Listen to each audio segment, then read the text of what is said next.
Well, we all know the story of Jesus going to the garden just outside of Jerusalem, known as Gethsemane, where he prayed just before his crucifixion. And it was there that Jesus was greatly tempted by the devil. And so much so that the Bible says that he was in agony and that he was sweating great drops of blood. But there was an event that took place in Gethsemane that many people forget about, and that was an angel from heaven that came to strengthen Jesus in his hour of need. So let's take a look at this passage. Luke chapter 22, in verse 43. And when the hour had come, he called them to himself. He said to them, "This is the hour for the Son of Man to be arrested. You have been with me in my joy, and my cup must be finished."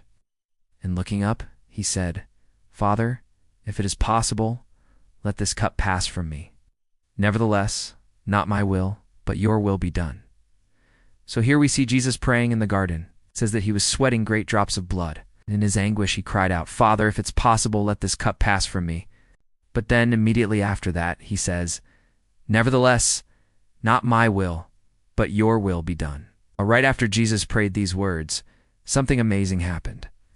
Luke chapter 22, verse 43 tells us this. And an angel from heaven appeared to him and strengthened him. Now, can you imagine the scene?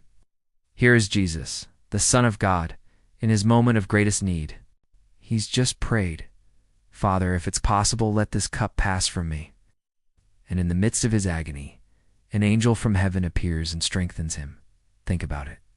The Son of God, who was fully God and fully man, was tempted by the devil in the garden just before his crucifixion. And even Jesus, in his humanity, needed divine help. And he needed that divine help in the form of an angel from heaven. Many times, like Jesus, we feel like we're alone in our struggles. Many times, like Jesus, we feel like we're alone in our pain. But we must remember that Jesus is not only the God who is with us, but he's also the God who was with us. In other words, Jesus understands our struggles because he's been through everything that we go through. And he understands our pain because he's suffered our pain. And as you go through life, never forget that you have angels that are sent from God to strengthen you in your time of need. And if you're going through a difficult period right now, I want to encourage you to hold on.